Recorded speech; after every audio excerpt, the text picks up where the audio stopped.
Praise Lord, praise Lord, praise Lord. Hallelujah, hallelujah, hallelujah. सबको जय मसीह की। परमेश्वर सबको आशीष दे।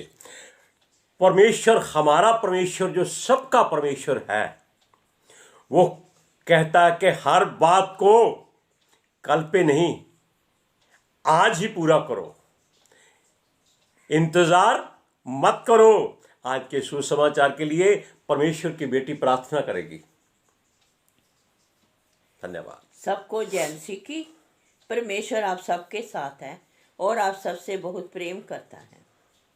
Hallelujah, hallelujah, hallelujah. महान परमेश्वर, जिंदा खुदा, सर्वशक्तिमान ईश्वर, जमीन आसमान दे मालिक ते खालिक, ਤੁਹਾਡਾ ਧੰਨਵਾਦ, ਤੁਹਾਡਾ ਸ਼ੁਕਰ ਕਰਦੇ ਸਵਾਮੀ, ਅੱਜ ਦੇ ਸੁੰਦਰ ਦਿਨ ਲਈ, ਸੁੰਦਰ ਸਮੇਂ ਲਈ, ਸੁੰਦਰ ਸੁਬਾਹ ਲਈ ਜੋ ਸਾਡੀਆਂ ਜ਼ਿੰਦਗੀਆਂ 'ਚ ਬਖਸ਼ੀ ਪ੍ਰਭੂ। ਖੁਸ਼ੀਆਂ ਤੇ ਆਨੰਦ ਦਾ ਦਿਨ ਬਖਸ਼ਿਆ, ਤੰਦਰੁਸਤੀ ਦਿੱਤੀ ਪ੍ਰਭੂ ਜੀ, ਔਰ ਆਪਣੇ ਕਦਮਾਂ 'ਚ ਬੈਠਣ ਲਈ ਆਪਣਾ ਫਜ਼ਲ ਬਖਸ਼ਿਆ ਪ੍ਰਭੂ। ਇਹ ਸਭ ਤੁਹਾਡੀ ਦਇਆ, ਤੁਹਾਡੀ ਕਿਰਪਾ ਮੇਰੇ ਪਿਤਾ ਪਰਮੇਸ਼ਵਰ। ਤੁਹਾਡੀ ਬੇਟੀ ਹਿਰਦੇ ਤੋਂ ਤੁਹਾਡਾ ਧੰਨਵਾਦ, ਤੁਹਾਡਾ ਸ਼ੁਕਰ ਕਰਦੀ ਸਵਾਮੀ। ਔਰ ਜੋ ਵਚਨ ਦਿੱਤੇ ਆ ਪ੍ਰਭੂ, ਹਰ ਰੋਜ਼ ਦੀ ਤਰ੍ਹਾਂ ਵਚਨ ਦਿੱਤੇ ਪ੍ਰਚਾਰ ਕਰਨਾ ਮੇਰੇ ਖੁਦਾ, ਉਸ ਲਈ ਵੀ ਤੁਹਾਡਾ ਧੰਨਵਾਦ, ਤੁਹਾਡਾ ਸ਼ੁਕਰ ਕਰਦੇ ਹਾਂ ਸਵਾਮੀ।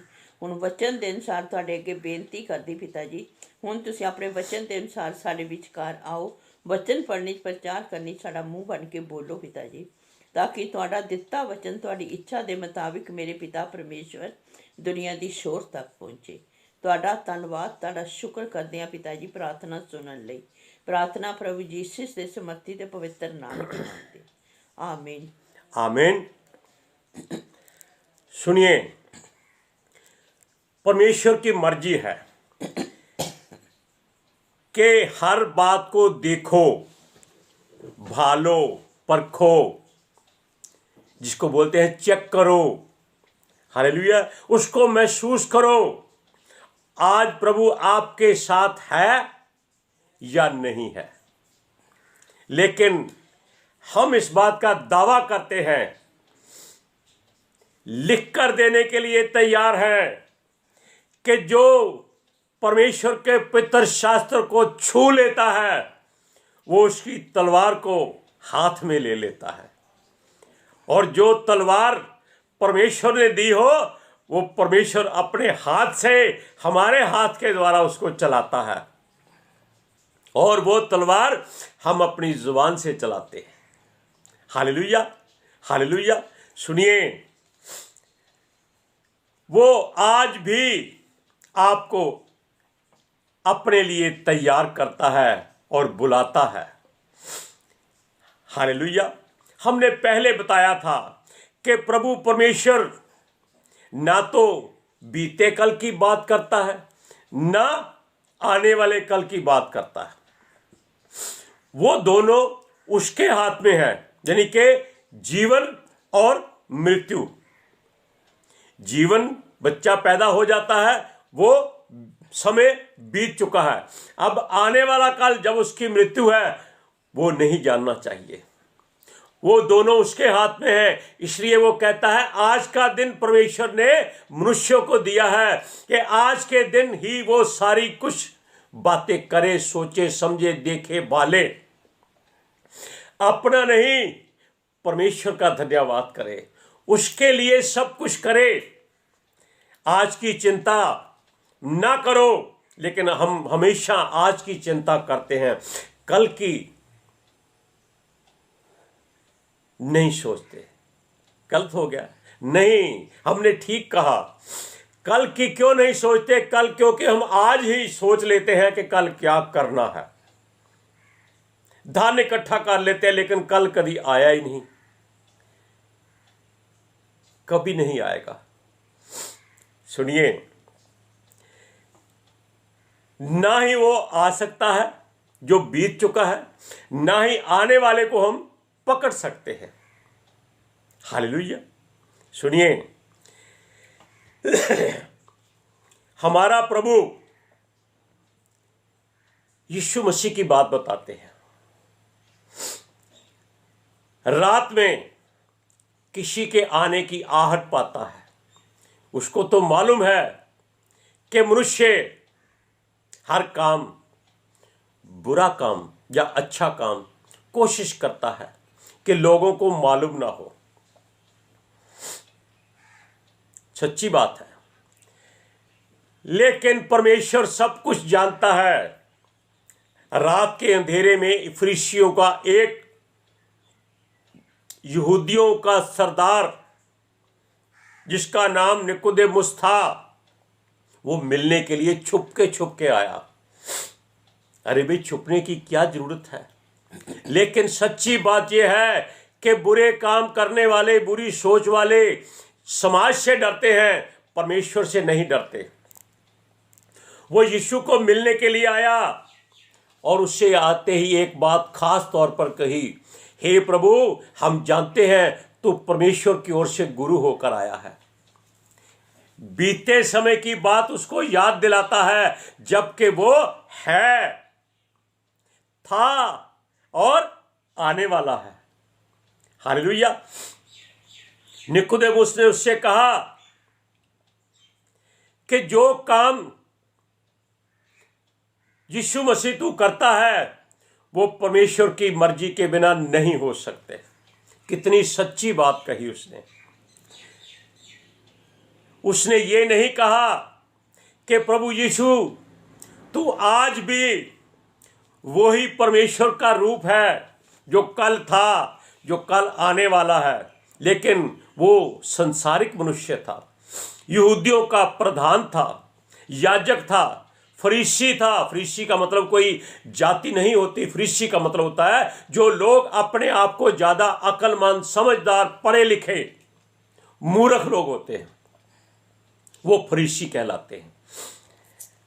सुनिए, उसने जब यीशु मसीह से कहा कि जो सारे काम तू करता है वो परमेश्वर की मर्जी के बिना नहीं हो सकते, यीशु ने उसे एक बात कही कि वो सच सच कहता है कि अगर मनुष्य दोबारा जन्म ना ले, ध्यान से इस बात को सुनिए, समझिए, सोचिए, नए सिरे से जन्म ना ले तो वो परमेश्वर के राज्य को ना देख सकता है, ना उसमें प्रवेश कर सकता है। वो फरीसी जो प्रधान था वो हैरान हो गया, क्योंकि वो बूढ़ा था, हो सकता है हमसे ज्यादा उम्र का हो। उसने कहा कि ये कैसे हो सकता है? क्या मनुष्य बूढ़ा होकर अपनी माता के गर्भ में दोबारा जा सकता है?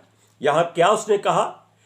बीते हुए समय के बारे में बात की कि क्या वो वैसे ही अपनी माता के गर्भ में बालक बन सकता है। उसने आज की नहीं सोची कि आज ही उसको ये काम करना चाहिए था। हालेलुया। सुनिए, वो कहता है कि ये नामुमकिन है, ये नहीं हो सकता, क्योंकि वो जानता था जो बीत चुका है वो नहीं आ सकता। लेकिन यीशु जानता था कि वो जो चाहे कर सकता है, क्योंकि परमेश्वर उसके साथ है। और निकोदेमुस ने अपने मुख से कबूल भी कर लिया है। Hallelujah, hallelujah. उसने कहा, अगर तुम सचमुच जन्म लोगे नए सिरे से, नए सिरे का जन्म होता है कि पुरानी जिंदगी को छोड़कर, भूलकर परमेश्वर को अपने जिस्म में, अपने दिल, दिमाग, आत्मा में, अपने जहन में, अपनी सोच में, अपनी इच्छाओं में भर लो, तो आपकी आत्मा नई हो जाएगी। यानी कि केवल शरीर रहेगा, आपका जन्म दोबारा हो जाएगा। तब हम परमेश्वर के राज्य को देख सकते हैं जो आने वाला है। और वो तो उसके सामने खड़ा था, जिसको वो देखना चाहता था, जिससे वो सारी बातें पूछना चाहता था। इसलिए आज की बात आज के समय के लिए रखो। अगर वो पुराना समा आप छोड़ देंगे, नए आज के युग में आ जाएंगे, तो आपका नया जन्म होगा। यानी कि पिछली बातें भूल जाओ, आपने क्या किया है। नए सिरे से परमेश्वर से कहो, हमें अपने अभिषेक से भर दे। आज के युग से आप वचन पढ़िए, यूहन्ना की इंजील 3 अध्याय उसकी 1 से 3 आयत तक। यही निकोदेमुस। फरीसियों में निकोदेमुस नाम का एक मनुष्य था जो यहूदियों का सरदार था। उसने रात को यीशु के पास आकर उससे कहा, हे रब्बी, हम जानते हैं कि तू परमेश्वर की ओर से गुरु होकर आया है, क्योंकि कोई इन चिन्हों को जो तू दिखाता है, यदि परमेश्वर उसके साथ ना हो तो वह नहीं दिखा सकता। यीशु ने उसको उत्तर दिया, मैं तुझसे सच सच कहता हूँ, यदि कोई नए सिरे से ना जन्मे तो परमेश्वर के राज्य को नहीं देख सकता। Praise Lord. अब सुनिए, अब वो निकोदेमुस जो बहुत हैरान हुआ था कि एक बार जन्म जो ले चुका है वो बूढ़ा हो चुका है, पुरानी बात कैसे दोहरा सकता है, दोबारा अपनी माता के गर्भ में कैसे जा सकता है। अब आप समझे, पुराना समय वापस नहीं आ सकता। किसके लिए? संसार के लिए, क्योंकि वो संसारिक मनुष्य था। यीशु मसीह ने एक जगह वचन में कहा है, जो उसके मुख से निकला है, कि मनुष्य कल की चिंता ना करे, आज का दुख ही उसके लिए काफी है। यानी कि केवल आज की बातें सोचे, जो बीत चुका है, जो आने वाला है, उसकी बात परमेश्वर पर छोड़ दो, क्यों? वो ही संभालेगा। अब देखिए, सारा संसार नए वर्ष को याद करके भंगड़े डाल रहा है, खुशियां मना रहा है। हम भी थे उसमें, क्योंकि हम भी मनुष्य हैं। फिलहाल तो संसारिक है, जब तक ये प्राण है तब तक तो वैसे रहेंगे, क्योंकि पौलुस भी कहता है कि आप संसार में बेशक परदेशी हैं, लेकिन आप संसार के लोगों के साथ व्यवहार नहीं तोड़ सकते। लेकिन उनके जैसे काम मत करो, काम बुराई वाले काम। खुशियां मनाना कोई बुरी बात नहीं है, क्यों? हमारा यीशु साल के अंतिम समय में पैदा हुआ, यानी कि वो समय बीतने के लिए आया था कि ये समय बीत गया, नया साल आ गया, खुशी मना लो। लेकिन हम ये भी जानते हैं कि हमारे जीवन का एक साल खत्म हो गया, कम हो गया, हम उसको वापस नहीं ला सकते। हम अपने बीते हुए कामों को मत दोहराएं। यह कैसे मुमकिन है, ये उस फरीसी ने पूछा। हालेलुया। यीशु ने उसे समझाया कि अगर वो अपने मन को फिराए, मन को फिराने से ही मनुष्य नया जन्म लेता है। अगर आप दो रास्ते से जा रहे हैं, एक इधर जाता है, एक इधर जाता है, आप असंजम में पड़े वहीं खड़े रहेंगे तो आप ना इधर जा सकेंगे ना इधर जा सकेंगे। इसलिए फैसला करना पड़ता है कि किस तरफ को जाना है, या फिर इंतजार करना पड़ता है कि कोई वहां का वसनीक आए और आपको सही मार्ग बताए। और ये दो रास्ते कौन है जानते हैं? एक अधोलोक, एक स्वर्गलोक। और हम इंतजार किसका करेंगे? यीशु मसीह का, जो हमें एक रास्ता बताएगा, जो रास्ता वो खुद है। वो आज का समय है, वो आज का समय है, वो आज ही आपको अपने रास्ते पे चलाएगा, अगर आप मन फिराएंगे, निकोदेमुस की तरह असमंजस में नहीं पड़ेंगे। हालेलुया। सुनिए,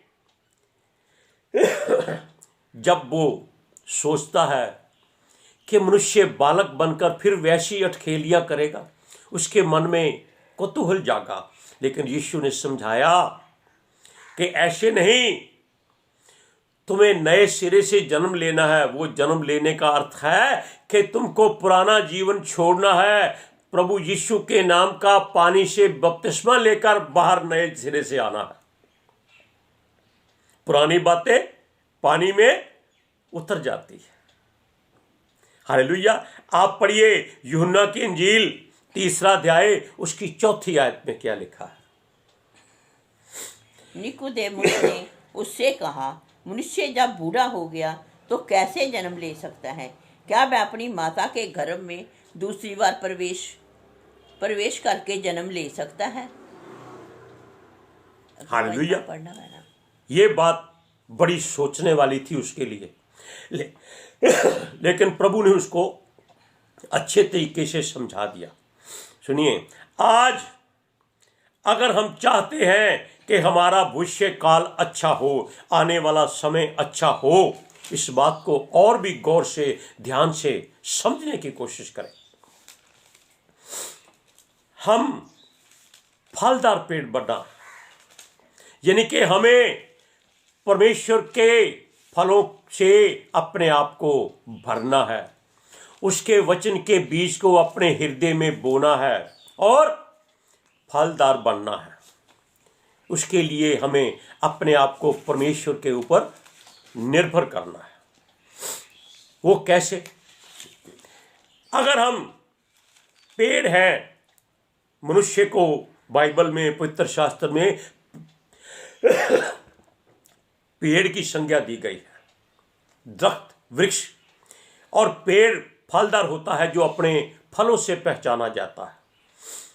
नीम का पेड़ बेशक कड़वा होता है, लेकिन उसके फल जो जिसको निमोनिया कहते हैं, बहुत स्वादिष्ट और सेहत के लिए अच्छी होती है।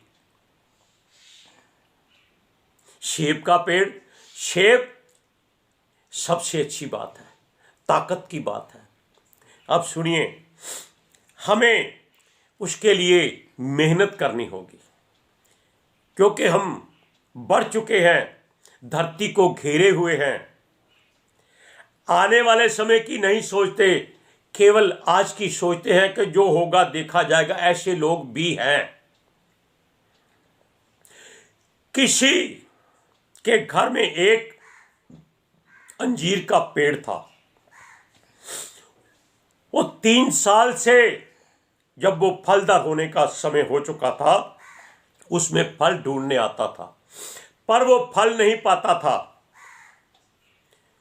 उसने कहा कि ये पेड़ जो आज के जमाने के मुताबिक बना हुआ है, ये फल नहीं देता, इसको काट डालो। यीशु ने भी वचनों में कहा है कि तुम मेरी डालियां हो,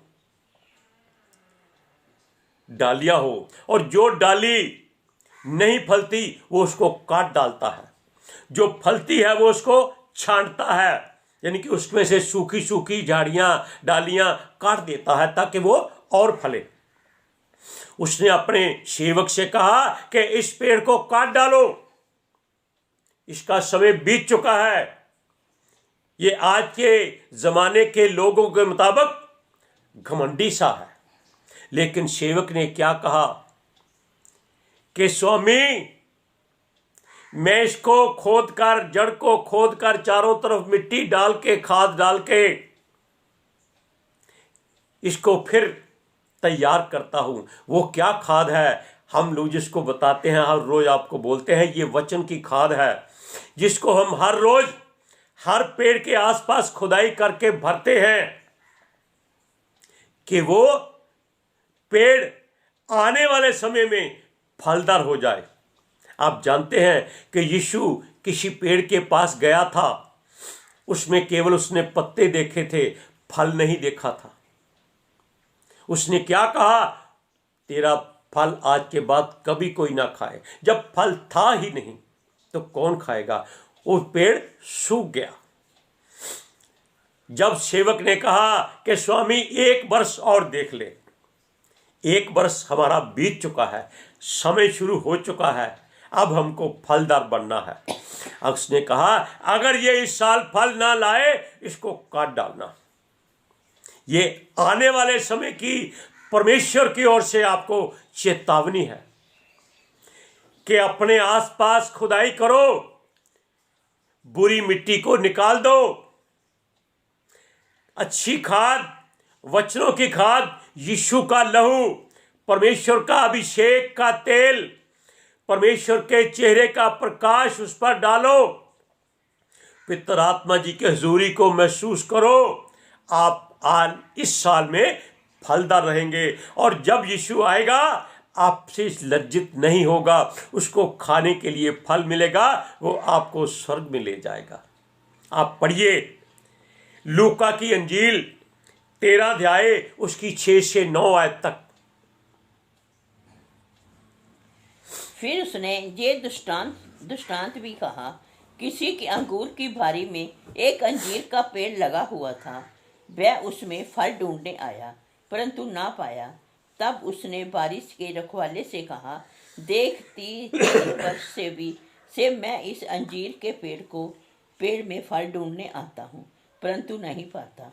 इसे काट डाल कि वह भूमि को भी रोके ना रहे। उसने उसको उत्तर दिया, हे स्वामी, इसे इस वर्ष और रहने दे कि मैं इसके चारों ओर खोद कर खाद डालूं। यदि आगे को फले तो भला, नहीं फले तो उसे काट डालेंगे। इसका मतलब है कि जितने लोग वचन सुनाते हैं, जो पास्टर लोग हैं, जो अपने आप को बड़े बड़े रुतबे देते हैं, अगर वो अच्छी खाद लोगों में नहीं डालते तो वो भी निकाल दिए जाएंगे। हालेलुया। आज का वचन आपके जीवन में फलदायी पेड़ की तरह उभरे, आपको वचन जीवन से भरे, आपका आने वाला समय अच्छा हो, नया साल आपके लिए यीशु मसीह के लायक बना दे। हालेलुया। आज के सुसमाचार के लिए परमेश्वर की बेटी प्रार्थना करेगी। Hallelujah. Thank you Jesus, thank you Lord, thank you पिता आत्मा जी। ਤੁਹਾਡਾ ਧੰਨਵਾਦ, ਤੁਹਾਡਾ ਸ਼ੁਕਰ ਕਰਦੇ ਸਵਾਮੀ, ਸਾਡੇ ਵਿਚਕਾਰ ਆਉਣ ਲਈ, ਵਚਨ ਪੜ੍ਹਨੇ 'ਚ, ਪ੍ਰਚਾਰ ਕਰਨੇ 'ਚ, ਸਾਡਾ ਮੂੰਹ ਬਣ ਕੇ ਬੋਲਣ ਲਈ ਪਿਤਾ ਜੀ ਤੁਹਾਡਾ ਧੰਨਵਾਦ, ਤੁਹਾਡਾ ਸ਼ੁਕਰ ਕਰਦੇ ਸਵਾਮੀ।